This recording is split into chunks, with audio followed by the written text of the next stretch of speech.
nós tínhamos um teatrinho curtinho de 1 hora sobre história, mas tinha pouco impacto na nossa, portanto, nem chegava a 1% das receitas do museu anuais. E, portanto, foi um bocadinho tipo, isto é um grande risco que a história é um tema difícil, porque é um tema um bocadinho para as crianças chato, é um tema pesado, é um tema para decorar. E então, mas nós sentámos, tentámos ir, o que é que as crianças gostam? De teatrinhos, de simular situações, gostam muito da parte física, porque chegam a uma sala, aprendem um bocadinho, mas às tantas têm que desanuviar, e daí o escorrega, a escalada, etc. E depois tentámos também ter aquelas partes das comidinhas, temos um convento onde eles fazem os doces conventuais, explicar como é que eles poderem simular muitas situações. Temos um jogo, nos descobrimentos eles andam têm um mapa mundo e vão andando com as caravelas e não têm dados, mas têm cartas para andar as jogadas e conforme chegam a um porto, recebem, leem quem é que lá chegou, o que é que descobriu e depois têm pontos, que nós inventámos, não é? Que é para eles perceberem, para se divertirem a jogar. E depois há 2 barcos, não é? 2 equipas, a ver qual é a nau ou a caravela que chega mais longe. E, portanto, tentámos a todas as aventuras da nossa história que fossem divertidas para eles, porque é como eu faço sempre um discursinho de abertura, ainda hoje de manhã lá tive e agora estão lá uns que eu não falei, mas com certeza alguém falou no meu lugar, e nós tentamos explicar que a história de Portugal é mesmo uma história muito rica. E é cheia, caracterizada por aventuras cheias de coragem. E às vezes, quando é tanta coisa para decorar, os miúdos perdem um bocado este espírito da aventura. E, portanto, o que nós queremos ao longo das 7 salas é que eles se sintam os protagonistas e sintam na veia aquela coragem. Desde o Dom Afonso Henriques ou Dom João I, quando fez a Batalha de Aljubarrota, apesar de serem muito menos e conseguimos ganhar. Quando se mandou construir o Mosteiro da Batalha, porque em homenagem à nossa fé, por termos ganho uma batalha que era impossível, completamente improvável, e ainda assim ganhámos. E eles a batalha têm lá com ímãs para fazer a técnica do quadrado e para perceberem. Depois têm as roupas e os instrumentos para simularem mais ou menos uma batalha. E depois no convento, então, temos o confessionário, que eles não acham muita graça, não sei porquê. E temos também a mesinha dos doces conventuais e explicamos o papel do clero na altura, que era desde rezar, cantar, fazer os manuscritos, e também os doces conventuais, que hoje em dia são tão famosos na nossa cozinha portuguesa. E portanto, demos a volta um bocadinho à história, fomos buscar todos os talentos, digamos assim, das crianças, desde o mais observador, que tem várias imagens, ao mais físico, que tem vários desafios físicos em cada sala, ao mais emocional, que tem então os teatrinhos. Portanto, tentámos cativar as crianças ao longo das 7 salas. E, de facto, o feedback, nós inauguramos esta exposição a 3 de outubro, portanto é mais ou menos recente, tem sido muito bom e é giro porque os miúdos vão com a escola e gostam tanto que pedem para fazer festa de anos. E, portanto, isto para nós... É possível. É possível, portanto, a exposição pode ser usufruída por escolas, e aí tem que ter marcação, com grupos, ou então em família ao fim de semana, ou as festas de anos. Portanto, se puder ser escolhido por uma criança para celebrar os seus anos, para nós é ótimo, porque significa que aprender importa. E que não tem que ser, obviamente é muito giro ir aos insufláveis ou à Feira Popular, que já não há, mas a esses sítios todos, mas eles escolherem um sítio onde brincam e aprendem, para nós é ótimo, porque significa que eles querem isso. E às vezes, pronto, é o que eu digo, os tablets, os cinemas, há muita concorrência hoje em dia, obviamente eles têm que ter tempo de qualidade, não é, com os pais. Claro, sim. E, portanto, é importante que tenham tudo um bocadinho, mas poderem escolher um sítio onde também aprendem, para nós é muito bom. É muito bom. É um desafio todos os dias, mas é muito bom. Então, qual é o objetivo da Casa do Museu?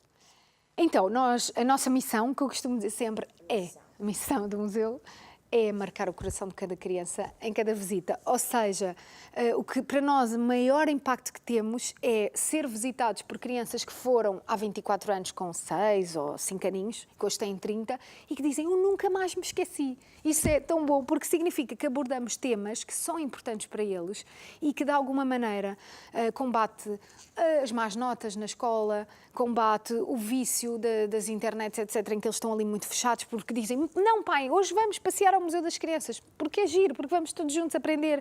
E até nós acreditamos que combate um bocadinho eles depois perderam o interesse na escola, o abandono escolar, etc. Portanto, se nós conseguirmos estimular a vontade de aprender nas crianças, conseguimos... É que nem toda a gente gosta de história. É verdade. Precisa de um empurrãozinho. Por isso é que foi um grande desafio pegar neste tema, eu acho.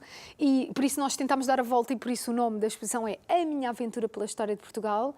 Mas, pronto, tem estado a correr bem. Claro que a história tem um peso, mas Portugal está na moda. E por isso eu acho que cada vez mais há uma aceitação grande mesmo de famílias em virem visitar, em virem conhecer o espaço, em descobrirem em família a nossa história. Mas aqui podemos revelar o que é que podem encontrar lá. Sim, podemos. Então vamos lá revelar.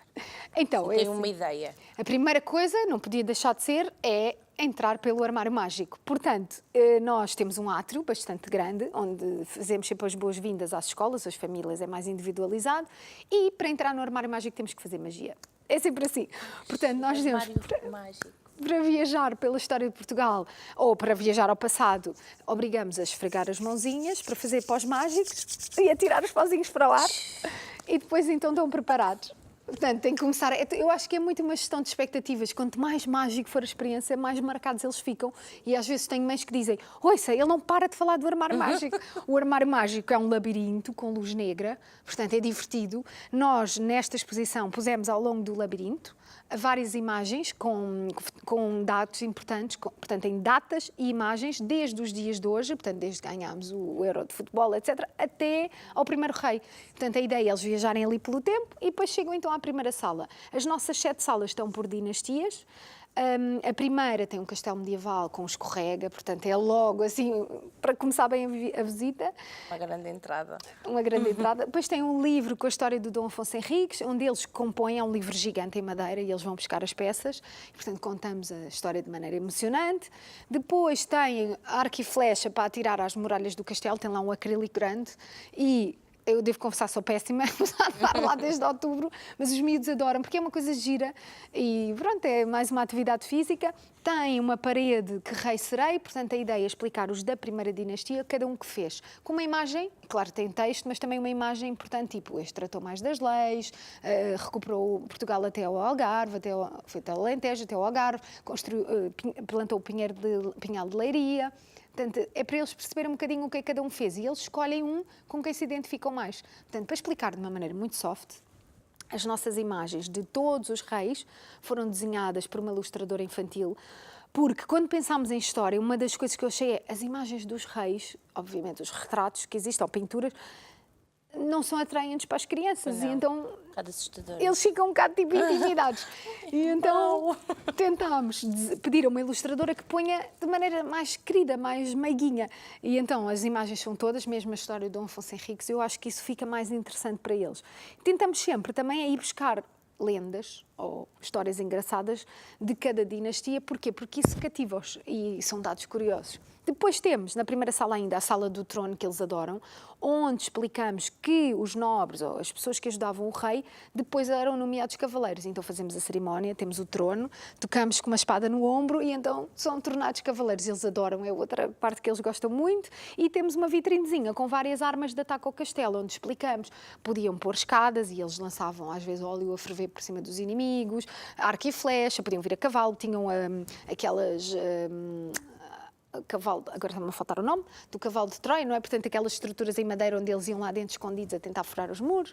Portanto, temos estas várias atividades só na primeira sala. Depois, na segunda sala, temos a segunda dinastia, então com a batalha com ímãs, da Esparrota. Temos o nosso mosteiro, que é um clássico, portanto, onde eles vão fazer os doces conventuais.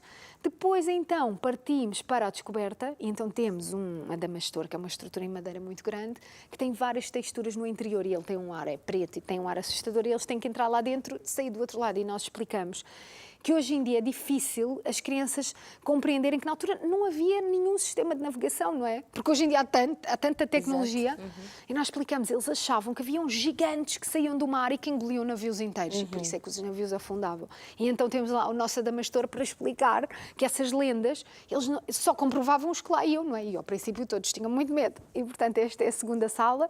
Depois então exploramos com a terceira sala mais uma vez os descobrimentos com o jogo, portanto eles aí andam primeiro percebem os papéis a bordo, que eu acho que é divertido, tem uma caixa com vários instrumentos e tiram. E depois nós perguntamos, o que é que tu tiraste? Tirou o chapéu de marinheiro, tirou um balde, que eram os grumetes que limpavam o navio, que eram os mais novitos e que, por exemplo, uma curiosidade, faziam as necessidades e tiravam borda fora. Portanto, temos assim umas coisas que eles acham engraçado. Depois temos o jogo, então, de andar com a nau pelo mapa mundo e ir descobrindo, que é engraçado, mesmo pequeninos, porque nós recebemos a partir dos 3 aninhos até aos 12, eles percebem os jogos, porque temos um quadro de giz e vamos escrevendo a pontuação de cada equipa, depois a equipa ganhou. E eles alinham muito bem, portanto é muito engraçado. Depois temos uma sala de instrumentos, portanto a ideia é chegar a uma selva e nós dizemos, imagina o que é pôr um pé fora de uma caravela ou de uma nau, a uma terra desconhecida e ouvir um barulho. Imagina, agora vamos ler a descrição dos portugueses, e as descrições são muito engraçadas, da primeira vez que viram um hipopótamo, um elefante, uma girafa. Então nós lemos e eles têm que adivinhar, e só há um que sabe e faz os gestos. É muito engraçado. Portanto, é outra sala que funciona bem. Super E depois, divertido. todas as salas têm vários tipos de experiência diferentes, que é ser mais ou menos um jogo de mímica, porque há um que tem que se esforçar por imitar o animal e é de chorar a rir. E depois temos os instrumentos musicais para então eles tocarem de várias partes do mundo e perceberem que hoje em dia coisas tão comuns como uma conga ou etc. vêm de sítios tão diferentes. Depois passamos para a terceira e quarta dinastia, portanto isto é uma longa viagem, onde falamos muito brevemente do terremoto, porque lá em casa eu tentei perceber como é que as crianças percebiam o tema. Oh mãe, não pode ser muito assustador, senão eu nunca mais durmo. E portanto, o que optámos por, vamos explicar, obviamente que no reinado de Dom José aconteceu uma catástrofe em Lisboa e muitos prédios pegaram fogo, mas falamos então da reconstrução, que ele, mais uma vez, é um episódio da história em que os portugueses se viram perante um enorme medo, não é? Uma catástrofe enorme, e cheios de coragem sentaram-se e planearam, com o Marquês de Pombal, uma nova Lisboa, com ruas maiores, mais largas, e então temos um escorrega com parede escalada para eles construírem um novo prédio. Portanto, é outra área que, como tem o escorrega, acho que eles não ficam nada traumatizados, que por um lado é bom, mas guardam. E depois temos então, chegamos ao Teatro Dona Maria, e tem um teatro de fantoches para fazer, claro que nós dizemos, Dona Maria não é um teatro de fantoches, mas para poder brincar nesta sala, que não é assim tão grande como gostaríamos, é com fantoches. Depois tem também a Casa Pia, pela Dona Maria I, onde explicamos que foi a primeira rainha mulher e se preocupou com as crianças que perderam os pais no terremoto e, portanto, construiu a primeira Casa Pia para tomar conta das crianças. Então tem muitos bebés, é outra área que as crianças adoram, por mais crescidas que sejam, tem sempre graça. E depois, então, partimos para outra sala. Cada sala tem a duração de 15 minutos. As visitas guiadas, portanto, escolas ou festas de anos, vão com animadores que explicam a sala durante cerca de 5 minutos e depois eles brincam durante 10 minutos. E percorrem sempre todas as salas. Na República tem então o conspirador, têm a árvore da República com vários ramos que saem em madeira, uma árvore grande, e eles vão perceber quais é que são os valores, o que é que mudou da monarquia para a República. Depois tem uma câmara municipal, em miniatura é um palco, e eles cantam o hino, e é muito engraçado porque todos os miúdos sabem o hino, que é ótimo, associam muito ao futebol. Ela canta. Mas sabem e cantam com convicção, que é giro. E depois temos então uma casinha, que é o nosso quartel do 25 de Abril, que é o jogo de observação. Portanto, eles têm uma mesa a simular um quartel e tem uma carta na parede que nós lemos e eles têm que ir lá ver as palavras em falta. Portanto, que foi mais uma conspiração, que foram os soldados que combinaram quando passassem 2 canções na rádio, e tem lá um rádio antigo, e eles tomaram conta da televisão nacional, saíram com os tanques e com espingardas cheias de flores. Portanto, eles têm lá os bonequinhos todos para ver. E passam então para Portugal na atualidade. Na atualidade temos o turismo, temos uma mini-cidade a representar Portugal com um elétrico e o nosso objetivo ali é que eles percebam que nós hoje somos muito visitados. Porquê? Porque temos um património muito bonito, não é? Muito grande e muito bonito e muito rico, em monumentos, em paisagens mesmo, porque temos praias ótimas. E, portanto, temos nessa cidade de Madeira bonequinhos, cada um tem uma língua a dizer uma palavra, olá, bom dia, obrigado, em várias línguas, e eles têm que pôr a bandeirinha. É um jogo para todos porque está em norueguês, em finlandês, etc. Mas é muito divertido e é assim que nós terminamos. Depois, uma coisa que eu costumo dizer é, isto é a história agora. Obviamente que o resto da história de Portugal, que a história é contraditória porque é passado, mas o futuro da história de Portugal são eles que a vão escrever. E nós esperemos que tenham a mesma garra que todos os outros portugueses tiveram ao longo, não é, destes anos todos e que a escrevam levando sempre Portugal no coração. E essa parte é muito gira e, de facto, é muito... Eles ficam, nós? E não, como professores, como diretores do museu, como diretores do Jardim Zoológico, como futebolistas, cantores, atores, não importa. O que importa é que se lembrem sempre que Portugal é a vossa casa e que levem no coração esta mensagem, porque somos mesmo um povo corajoso.